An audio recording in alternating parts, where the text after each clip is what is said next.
이스라엘 백성들은 지금 왕을 구하고 있습니다. 사무엘의 시대는 사사 시대와 왕정 시대를 연결하는 그 접점에 위치하고 있는데요. 이 두 시대의 배경을 우리가 살펴볼 필요가 있습니다. 이스라엘이 여호수아를 대장으로 삼고 가나안 땅을 점령하지요. 땅을 분배받은 백성들은 지파별로, 가족별로 그렇게 모여서 삽니다. 각 지파의 지도자들이 자기 지역을 다스리는 그런 형태이죠. 그러니까 이스라엘은 각 지파들이 연맹을 이루고 있는 중앙 집권 국가가 아니라 연맹체를 이루고 있는 그런 형태였습니다. 전국을 다스리는 지도자는 따로 있지 않습니다. 외적이 쳐들어올 때나 또는 지파 간에 힘을 모아야 하는 일이 생기면 그때 하나님께서 직접 필요한 일꾼을 부르시는 것입니다. 성령을 부으시고요, 카리스마 있는 그 지도력을 주셔서 그 일을 감당하게 하시는 거죠. 이 사람을 우리가 알듯이 사사로 부르지 않습니까? 근데 전쟁이나 당면 과제가 해결되면 어떻게 됩니까? 모였던 지파들은 다시 자기 땅으로 돌아가는 것입니다. 그러니까 상비적인 그 군사를 사사가 데리고 있는 것은 아니라는 거죠. 이렇게 나라가 운영되던 기간이 얼마나 될까요? 400년 정도 되는 시간이 됩니다. 그래서 우리가 잘 아는 삼손, 입다, 기드온 여러 사사들이 등장을 했고요. 그리고 이제 마지막 사사라고 불리는 사람이 바로 이 사무엘인 것이죠. 사무엘이 이스라엘 주요 도시를 순회하면서 그 땅을 다스렸더라. 그렇게 성경이 설명하고 있거든요.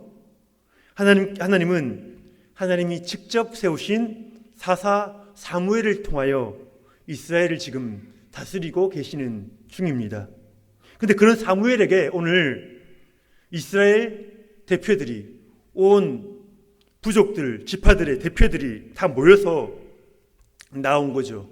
그리고 요청하고 있습니다. 다른 나라들처럼 우리에게도 왕을 달라, 그 이야기를 하는 거죠. 중앙 집권의 그런 권력이 없는 사사로는 더 이상 불안하다는 것입니다. 그래서 사무엘과 하나님은 이들의 요청을 듣고 기분이 어떻습니까? 기분이 별로 좋지가 않습니다. 그래서 오늘 본문을 읽으면서 우리가 여러 가지 질문들을 생각하게 되는데요. 이스라엘이 왕을 요구한 그 저희의 깔린 마음은 뭘까 하는 거고요. 그리고 하나님은 왕정제도 자체를 싫어하시는 건가? 이런 질문도 우리가 들 수가 있습니다. 그리고 사무엘과 하나님은 어떤 마음이었을까? 이때 사무엘과 하나님의 마음은 어땠을까 하는 것도 우리가 생각을 해볼 필요가 있고요. 하나님께서는 그 요구를 싫어하시면서도 들어주시거든요. 하나님께서 그렇게 하시는 이유가 뭘까? 이게 중요한 메시지를 담고 있는 것입니다. 이 질문들에 우리가 하나씩 한번 답을 찾아가 보려고 합니다. 첫 번째로 이스라엘 백성이 왕을 요구한 그 저희에 깔린 그 이유는 뭔가 하는 건데요. 이 질문이 오늘 말씀을 이해하는 핵심이라 할 수 있습니다. 그런데 이 질문에 답하기 전에 방금 제가 드렸던 질문, 하나님께서 왕정제도 자체를 싫어하시는 건가? 그런 생각이 우리가 들 수가 있잖아요. 그 답을 한번 찾아볼 필요가 있는데요. 신명기 17장 14절 15절입니다. 제가 한번 읽어드리겠습니다. 내가 내 하나님 여호와께서 내게 주시는 땅에 이르러 그 땅을 차지하고 거주할 때에 만일 우리도 우리 주위의 모든 민족들 같이 우리 위에 왕을 세워야겠다는 생각이 나거든 반드시 내 하나님 여호와께서 택하신 자를 내 위에 왕으로 세울 것이며 내 위에 왕을 세우려면 내 형제 중에서 한 사람을 할 것이요 내 형제 아닌 타국인을 내 위에 세우지 말 것이며. 신명기가 무슨 말씀입니까? 가나안 땅에 들어가기 직전에 모세가 죽기 전에 마지막으로 이스라엘 백성들에게 했던 설교의 말씀이거든요. 여기서 하나님께서 이미 왕정제도를 이미 인정하고 계시죠. 가나안에 들어가면 주위 민족들처럼 너희도 왕이 필요하겠다. 왕을 세워야겠다 그 마음이 들 때가 있을 거라는 것입니다. 그래서 그 세우는 원칙을 미리 가르쳐 주셨던 거죠. 원칙이 뭡니까? 네 하나님 여호와께서 택한 신자, 하나님이 택하신 자를 세우면 되는 것입니다. 왕을 요구하는 것 자체를 싫어하신 것은 아니라는 거죠. 자, 그렇다면 이제 오늘 본문 말씀 다시 한번 들어가 보겠습니다. 우리 6절 7절 말씀 같이 한번 읽어보겠습니다. 6절 7절 시작.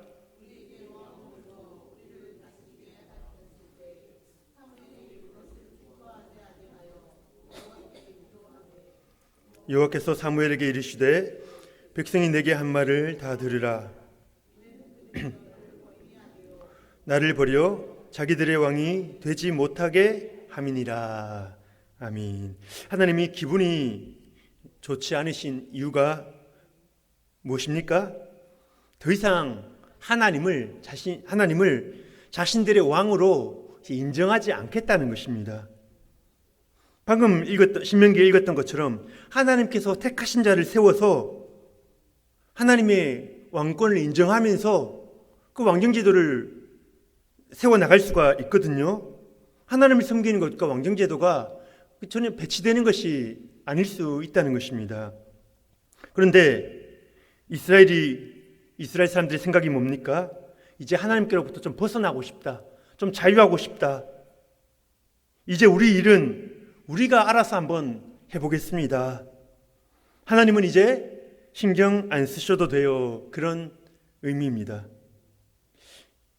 사무엘과 하나님께서 이 말씀을 듣고 아주 충격을 받으시거든요. 왜냐하면 그들이 지금 언약을 깨뜨리고 있기 때문입니다. 언약으로 맺은 관계를 지금 부정하고 있는 것입니다. 하나님과 이스라엘이 시내산에서 언약을 맺지 않습니까? 하나님께서 특별히 택하신 민족이죠. 출애굽기 19장 5절 6절 말씀 한번 같이 읽어보겠습니다. 시작.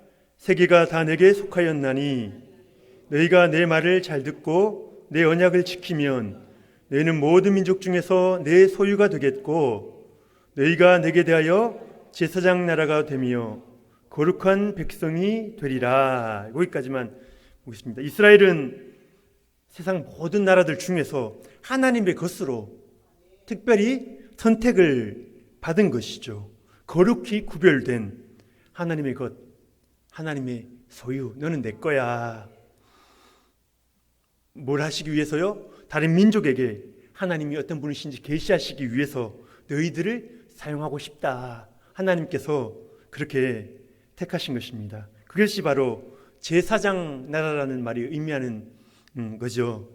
우리도 그렇게 기도하지 않습니까? 우리 나라가 제사장 나라가 되게 해달라고 우리가 그렇게 기도하지 않습니까? 철저히 하나님의 돌보심으로 살아가는 백성이 돼서 하나님을 증거하고 드러내는 나라가 되게 해달라. 그것이 우리의 기도 제목인 것이죠. 나는 너희의 하나님이 되고 너희는 나의 백성이 되리라. 바로 요 문구가 하나님과 이스라엘 백성 간의 특별한 관계를 이야기해 주는 것입니다. 근데 이스라엘 백성들이 지금 하는 말이 우리가 알아서 필요한 왕을 이제 우리가 세울 테니까 하나님은 관여하지 마시고 옆에 좀 비켜 계시면 안 되겠습니까? 지금 그 이야기를 하고 있는 것입니다. 20절 말씀에 이렇게 나옵니다. 우리도 다른 나라들 같이 되어 우리의 왕이 우리를 다스리며 우리 앞에 나가서 우리의 싸움을 싸워야 할 것이니이다 하는지라. 지금 여기서 우리라는 말이 계속 반복돼서 나오거든요. 이제는 우리가 알아서 하겠다는 거죠. 하나님의 보호하심 이제 괜찮다는 것입니다. 필요 없다는 것입니다. 우리의 싸움을 우리가 싸우겠다. 지금 그렇게 이야기를 하고 있는 것입니다. 그래서 이스라엘의 하나님에 대한 자세가 지난번에 보았던 7장 미스바 그 회개의 그 사건과 이제 8장 왕을 구하는 이 사건 사이에 딱 대비가 되고 있죠. 이 사이가 장수로는 연결되어 있지만 사무엘이 늙는 동안 오랜 시간이 지난 시간이거든요. 그 7장에서는 어떤 일이 있었습니까? 미스바 집회를 하는데 블레셋이 쳐들어왔어요. 이스라엘이 어떻게 합니까? 전에 같으면 어떻게든 자기들끼리 싸우려고 할 텐데 사무엘에게 요청을 하는 것입니다. 우리를 위해서 쉬지 말고 기도해 달라고. 왜? 우리는 하나님의 것이기 때문에 하나님이 우리의 싸움을 싸우시고 우리의 전쟁은 곧 하나님의 전쟁이기 때문에 하나님께 맡겼던 것입니다. 그때 하나님께서 놀라운 기적을 바라셔서 우리를 바라셔서 그 적들을 다 물리쳐 주시거든요. 그러니까 그들에게 인간 왕이 필요한 것도 아니었고요, 사령관도 필요한 것이 아니었습니다. 그들은 다 경험했거든요.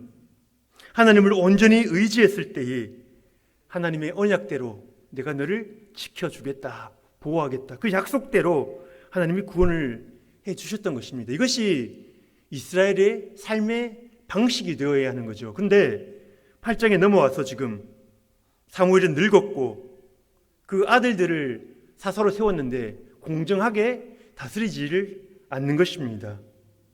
그러니까 이제 그들의 말이 이제 당신도 늙었고 당신도 힘이 없고 당신 아들들도 이제 안 되니까 왕을 달라.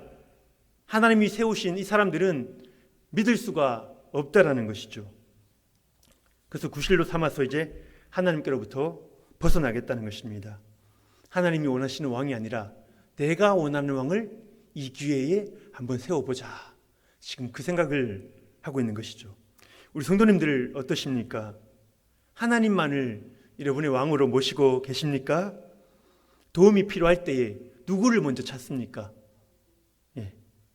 우리의 유일한 피난처 되시는 예수님께 무릎 꿇으십니까? 우리가 한때는 그랬었는데요, 이런 말을 하시더라고요. 우리에게도 미스바 대성회가 있지 않았습니까? 저기 쳐들어와도 인간적인 방법들 다 내려놓고 하나님만이 나를 도우실 분이다, 하나님만 바라보며 무릎 꿇고 부르짖던 때가 우리에게도 있지 않았습니까? 하나님은 아버지시고 나는 자녀 아니냐고, 아버지가 자녀 책임져야 되지 않냐고 우리가 부르짖지 않았습니까? 히스기야 왕이 그렇게 기도했거든요. 그 수많은 18만 5천 명 적들이 아수르 군대가 쳐들어왔을 때에 성전에 가서 뭐라고 기도합니까?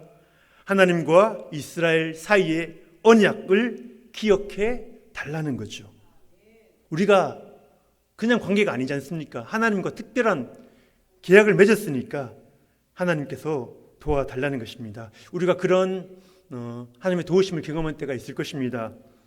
그렇다면 오늘 여러분들은 어떻습니까? 그 하나님과의 언약 관계를 굳게 유지하고 계십니까? 하나님이 우리 모든 것을 책임져 주신다 믿으십니까? 아니면 지금 내 머리로 염려하고 걱정하고 예배 드리면서도 그것들을 내려놓지 못하고 계십니까? 내 힘으로 이 정도면 할만하니까 할만하다 싶으면 우리가 기도하지 않잖아요. 우리의 일은 우리가 알아서 하겠습니다. 하나님 거기 멀찍이 계세요. 우리가 그렇게 얘기할 때가 있는 것입니다. 우리가 우리 스스로의 신앙을 잘 파악을 해야 하는데요, 우리가 스스로에게 객관적이지를 못해서 나는 잘하고 있다, 별 문제 없다라고 생각할 수가 있는데요, 하나님과의 관계를 점검하는 쉬운 방법이 있습니다. 우리의 삶에 방금 말씀드렸던 것처럼 우리 삶에 기도가 있느냐. 기도가 있다는 것은 하나님과의 언약 관계가 있는 사람이 아버지하고 기도할 수 있는 거거든요. 하나님이 필요하다는 거죠. 기도한다는 것은 하나님과 대화하고 싶다는 거죠. 그런데 반면에 어느 순간부터 우리의 기도가 끊어질 때가 있습니다. 기도 없이 사는 것이 별로 불편하지가 않아요. 먹고 살 것 문제 없고요, 괜찮습니다. 하나님의 도움 없어도 살만합니다. 내 싸움은 내가 싸우면 되지 하나님께 손 벌릴 필요가 없다는 것입니다. 지난주에 빅토리아 여왕에 대한 이야기를 제가 들었습니다. 빅토리아 여왕이 19세기 대영 제국, 영국이 가장 크게 식민지를 거느리고 확장했을 그 시기 때, 그 전성기 때의 여왕인데요, 그 여왕이 신앙으로 참 유명합니다. 어떤 사람이 빅토리아 여왕에게 이렇게 물었다고 합니다. 폐하께서는 하루에 몇 번이나 기도하십니까? 그렇게 물었다고 합니다. 그러니까 여왕이 이렇게 대답합니다. 저는 하루에 한 번 기도합니다. 그러니까 그 신하가 아니 신앙이 깊으신 폐하로 알고 있는데 어떻게 폐하께서 하루에 한 번밖에 기도를 하지 않으십니까? 이해가 되지 않습니다. 그렇게 얘기하거든요. 그러니까 여왕이 이렇게 대답합니다. 나는 새벽에 일어나서 기도를 시작하면 저녁에 잠들 때까지 계속 기도를 합니다. 하루에 한 번만 기도를 하지요. 그렇게 이야기를 했다고 합니다. 이 빅토리아 여왕이요, 세계 최강대국을 이끌었지만 그 모든 일들을 하나님께서 주장하신다. 하나님께서 내게 이걸 맡기셨다. 이것을 믿었던 것입니다. 그러니까 그분의 도움 없이는 감당할 수가 없거든요. 그래서 하나님과의 언약 관계 안에 있었기 때문에 하나님의 도우심으로 감당했던 것입니다. 우리가 하나님과의 언약 관계 안에 있는가? 거기에서 벗어나려고 발버둥 치고 있지는 않는가? 한번 되돌아보시고요. 또 우리의 기도가 살아있는가? 우리 기도가 살아있으시기를 축복합니다. 우리 두 번째로 살펴볼 것은 거부당하는 사무엘과 하나님의 그 마음입니다. 아까 6절 7절을 읽었는데 우리 6절부터 8절까지 한 번 더 같이 한번 읽어보겠습니다. 6절부터 8절까지 시작.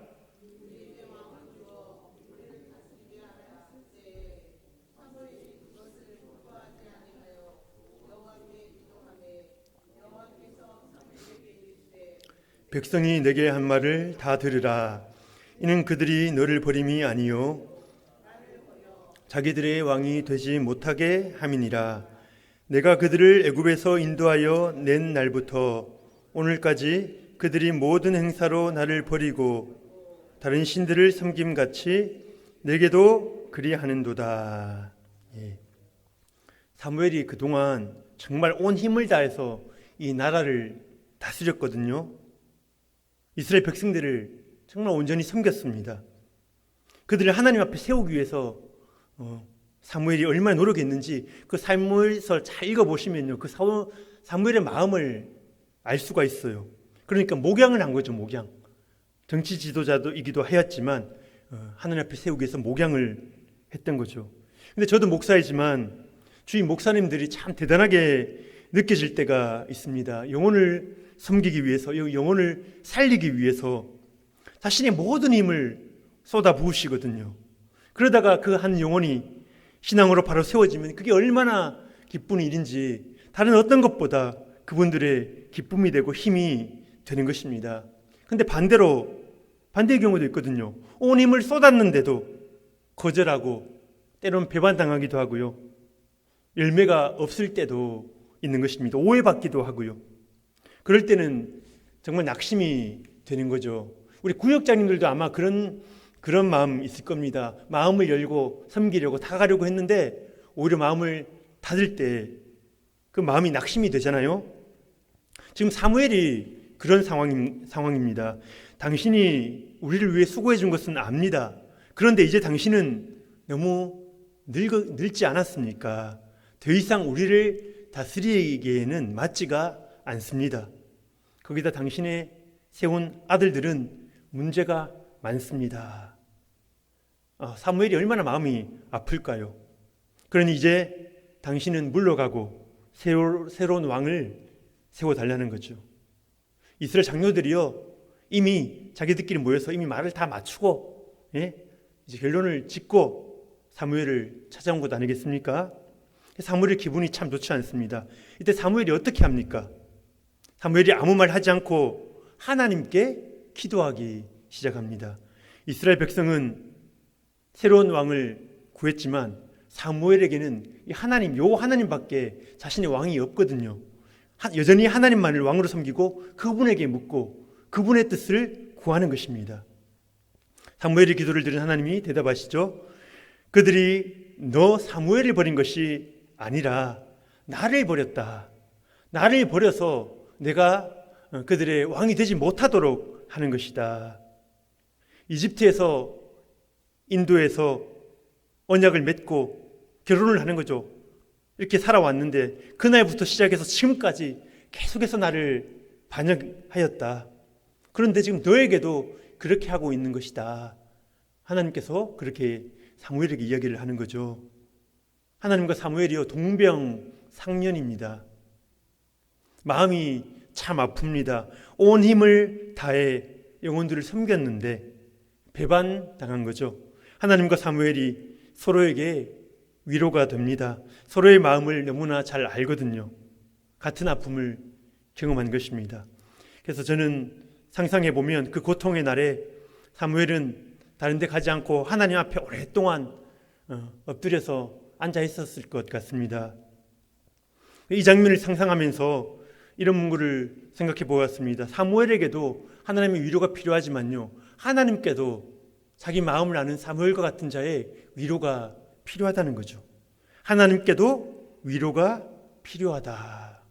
어떻게 생각하십니까? 하나님께 무언가가 부족하다는 뜻이 결코 아닙니다. 하나님은 완전한 분이시고요, 충만한 분이십니다. 그런데 하나님이 인간에게 마음을 열었다가 거절당하실 때가 있거든요. 하나님도 아프시다는 겁니다. 위로가 필요한 거죠. 영혼을 얻기 위해서 오늘도 일하시는 게 우리 하나님 아니십니까? 우리에게 주어진 사명도 마찬가지입니다. 우리가 전도 초청 잔치도 지금 계속 기도하며 준비하고 있는데 영혼을 얻는 것이 우리의 사명 아니겠습니까? 교회에 많은 부서들이 있고 또 많은 사역들이 있습니다. 다양한 사역들이 있습니다. 그런데 그 누구도 피해갈 수 없는 사역이 있다면 바로 영혼을 얻는 것, 교회의 핵심 사역이라고 할 수 있는 거죠. 세상에 있는 영혼들이 상처가 많습니다. 그런데 그러면서도 상처를 때론 숨기고 자기 잘난 맛에 사는 거죠. 왜냐하면 뭐라도 큰 소리 칠 게 있어야지 그래도 살 수 있지 않겠습니까? 그런데 속은 다 문드러진 것이죠. 우리가 할 수 있는 것은 그들에게로 들어가서 예수님의 그 사랑으로, 하나님의 그 마음으로 그들을 품고 그들을 주님께로 인도해 내는 것입니다. 이게 세상에서 가장 힘든 일 아니겠습니까? 다른 사람의 세계로 들어가서 그들의 마음을 얻는 것입니다. 그래서 전도가 가장 힘든 거죠.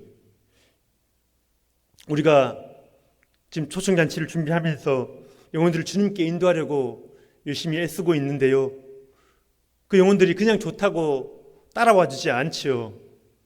우리가 정말 마음문을 열고 저들에게 나가고 우리의 선한 마음을, 그들을 향한 사랑의 마음을 보여줘야 하는 것이죠. 주님이 우리를 사랑하셨듯이 우리도 여러분들을 사랑한다고 우리가 그것을 보여줘야 하는 것입니다. 그런데 사탄이 그걸 가만두지 않잖아요. 저들 반응이 매섭거든요. 왜 나에게 관심 가지냐고, 오히려 그렇게 차갑게 말하기도 하고요. 우리가 거절당할 때에 힘이 빠지고 낙심이 되거든요. 그런데 이 때가 제일 중요한 때입니다. 이 낙심의 때를 이겨내면요, 계속해서 영혼을 품고 그 상처를 이겨내면서 전도해 나갈 수 있는데, 여기를 못 넘어서면요, 두려워서 전도할 수가 없는 것입니다. 혹시 전도하다가 상처받으신 분 계십니까? 이 시기를 견뎌낼 수 있는 방법이 있는데요, 바로 같은 아픔을 가진 자들, 영혼을 구원하려다가, 전도하려다가 상처받은 영혼들이 함께 모여 서로 위로하고 격려하고 함께 울어주는 것입니다. 전도하다가 상처난 마음 서로 보듬어주면서 함께 싸우는 전우가 되는 것입니다. 전우는요, 돌아와서도 끝까지, 죽을 때까지 전우입니다. 함께 죽음의 그 생사를 같이 넘나들었잖아요. 우리가 영혼을 얻다가 함께 상처받고 함께 아픔을 가지고 있다. 그래서 우리가 그때 치료가 되는 거죠. 하나님도 위로가 필요하신 분인데 우리가 어떻게 홀로 영혼 구원의 사역을 감당하겠습니까? 옆에 계신 분들과 함께 격려하면서 기도하면서 그렇게 감당하실 수 있기를 축복합니다. 여기 계신 분들 서로에게 위로가 되어주시기를 축복합니다. 예, 사무엘과 하나님이 서로가 위로가 되었던 것처럼 우리도 서로에게 위로가 되어주시고요, 서로의 같은 영혼을 위해 싸우는 전우가 되어주시고요, 남은 3주 동안 영혼을 얻기 위해서 같이 끝까지 힘써 싸우는 것입니다. 포기하지 말고요. 그래서 초청 잔치 당일에는 하나님께서 허락하신 열매를 우리가 기쁨으로 함께 누릴 수 있기를 축복합니다. 우리 마지막으로 세 번째로 살펴볼 것은 하나님께서 이스라엘 백성들의 요구를 그대로 다 들어주셨다는 것입니다. 하나님의 입장에서 볼 때 백성들의 요구는 분명히 잘못된 것입니다. 하나님을 배제하고 자신들의 생각대로 해보겠다는 거거든요. 이때 노라고 대답하면 가난할 텐데 이게 참 쉽지가 않습니다. 이게 아버지의 마음인 것 같아요. 하나님의 마음, 아버지의 마음. 아이들을 키우다 보면 예스라고 해야 할지 노라고 해야 할지 어려울 때가 많이 있습니다. 보통 애들이 좀 더 어릴 때는 그냥 힘으로 눌러버리면 되는데 애들이 이제 점점 커서 자기들도 좀 생각을 한다. 나를 무시하지 말라. 그런 자세로 나오거든요. 특히 아주 진지한 얼굴로 와서 엉뚱한 것을, 말도 안 되는 것을 요구할 때에 대답하기가 난감할 때가 많이 있습니다. 노라고 하면 엄마 아빠가 자기를 무시한다는 거죠. 자신을 애기 취급한다는 것입니다. 그렇다고 허락해 주자니 애들한테나 가정적으로나 타격이 상당하거든요. 이제 참 난감한 거죠. 어떻게 해야 할지. 근데 지금 하나님의 입장이 그렇습니다. 이스라엘 장로들이 너무 진지한 모습으로 나온 것입니다. 우리들이 고민하고 뜻을 모았습니다. 그러니 이제 우리를 다스릴 왕을 달라는 것입니다. 하나님은 옆에 조금 앉아 계시고 쉬고 계시고 우리의 왕을 달라. 하나님의 마음 같아서는 힘으로 확 눌러버리고 싶으시지 않겠습니까? 하나님도 감정이 있으시잖아요. 아니 얘들이 벌써 나한테 덤비기 시작했구나. 그런 생각을 하시지 않겠습니까? 그런데 아직 내가 더 힘이 세거든요. 그러면 힘으로 해결하고자 하는 것이 우리들의 마음 아닙니까? 그런데 하나님은 그들의 요구를 들어주라고. 사무엘은 그것을 이해하지는 잘 이해가 안 가서 여러 번 질문하고 묻는데 하나님은 반복해서 저들의 요구대로 들어주라고 지금 오늘 말씀하고 있거든요. 자신이 왕되심을 그럼 포기하시는 걸까요? 우리 9절 말씀 같이 한번 보겠습니다. 9절 시작.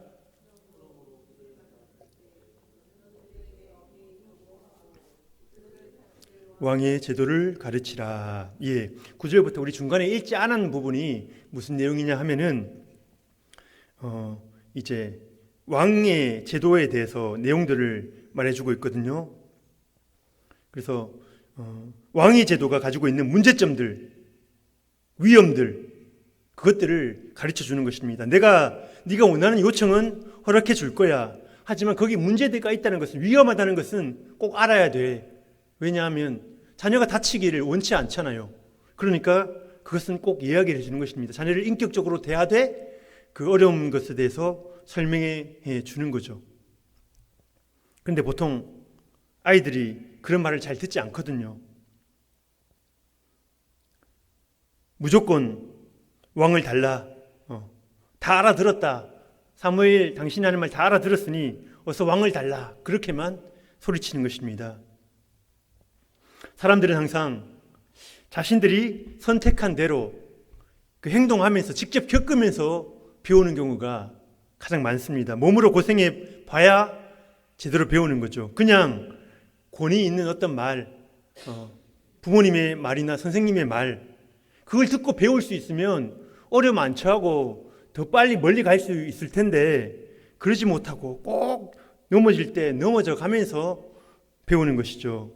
이스라엘도 결국 자기 생각대로 해봐야 되겠다는 것입니다. 그렇게 해서 그들이 뽑은 첫 번째 왕이 누군지 아십니까? 사울왕이죠. 사울왕.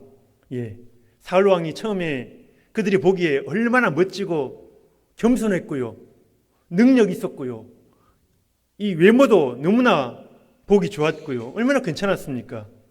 그런데 우리 인간의 눈으로는 그 정도밖에 보지 못해요.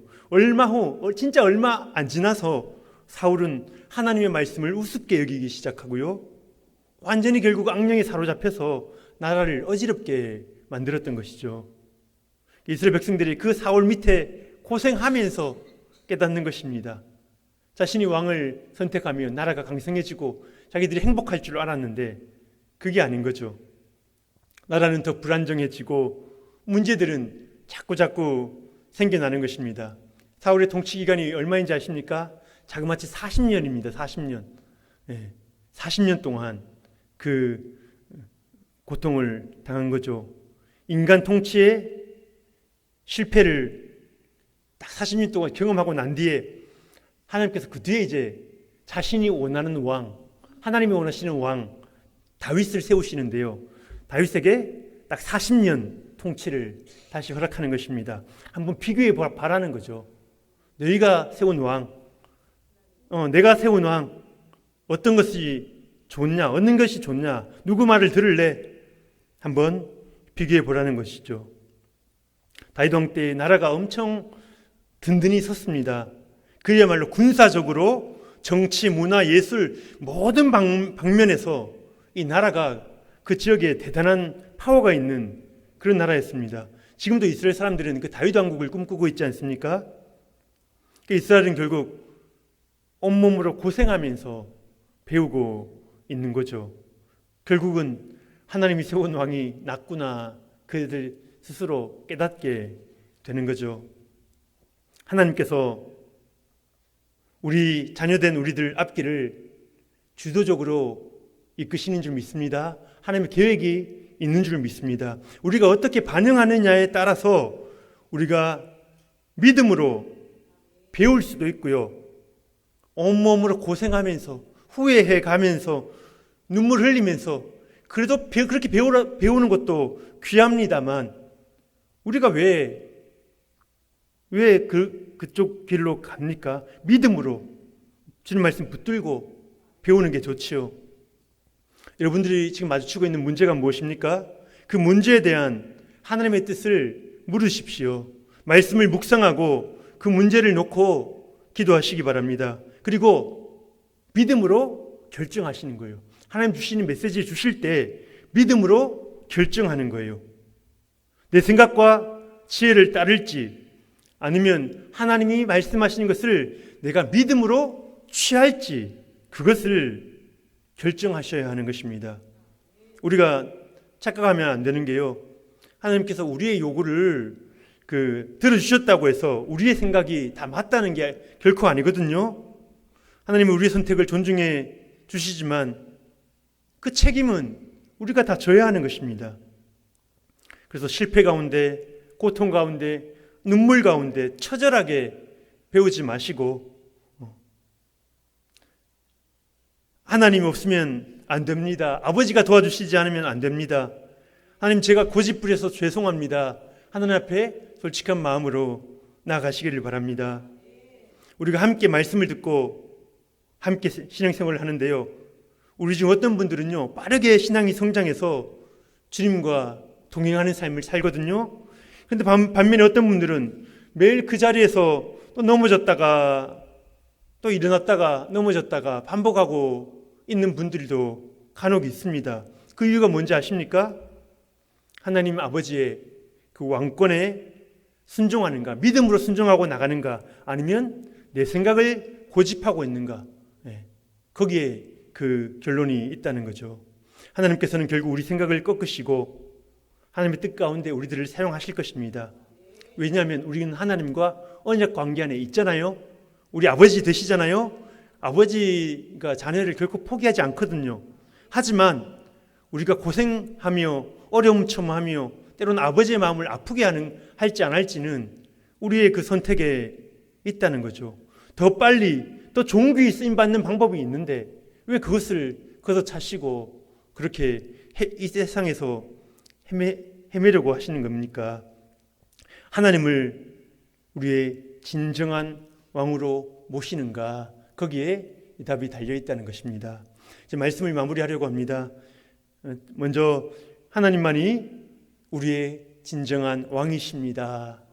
그 고백을 우리가 드리면 좋겠고요. 하나님께서 너희는 내 백성이다, 내 자녀다, 내가 너희를 책임질 것이다. 너희 문제는 내가 해결할 것이다. 지금도 그 말씀하시는 음성을 들으시고요. 믿음으로 반응하시는 한 주 되시기를 축복합니다. 그리고 마지막 두 번째로 이스라엘이 새로운 왕을 구할 때에 하나님 마음이 많이 아프셨습니다. 이스라엘을 그 누구보다도 사랑하셨고 그들에게 온 마음을 주셨기 때문이죠. 우리에게 그런 사람이 있습니까? 그 사람 때문에, 그 영혼 때문에 아파하고 눈물로 기도하는 그 영혼이 있습니까? 내 문제가 아무것도 없다고 우리에게 눈물이 없다면 아니죠. 하나님께서는 그 영혼들을 품고 울어라고 상처받는 그 마음으로 서로가 서로를 격려하면서 영혼을 품고 나가는 우리 능평교회 성도님들 되시기를 축복합니다. 그래서 저들의 세계로 들어가서 많은 영혼들을 살려내고 주님께 영광 돌리는 또 한 주간의 복된 삶이 되시기를 예수님의 이름으로 축복합니다.